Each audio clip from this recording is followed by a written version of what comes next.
একটা শাখা পৌঁছে নিয়ে আসে। হ্যাঁ একটা টুকরো একটুকু নিয়ে এই জায়গায় চলে গেছে। আর টুকুনা এসে বিশাল বড় একটা জিনিস। এদিকে তো আছে, এই যে এখান থেকে একটু অল্প দেখা যাচ্ছে তাই। এইদিকে পুরো উঁচু, এইদিকে একটু এসছে এরকম।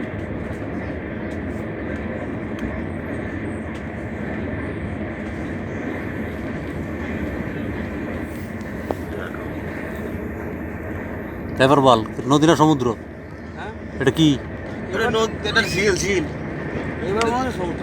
হ্যাঁ, এবার এদিকে তো মনে হয় এই সমুদ্র। সমুদ্রের সাথে টাচ আছে। ওই দেখ, ওদিকে ওই দেখ একটু সাদা হয়ে রয়েছে।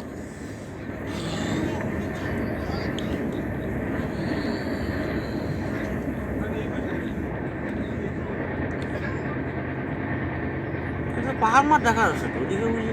হতেই পারে সমুদ্র বলে যে একদম সেই করছে না মাঝখান দিয়ে। গোলই হবে তার তো কোনো কথা নেই।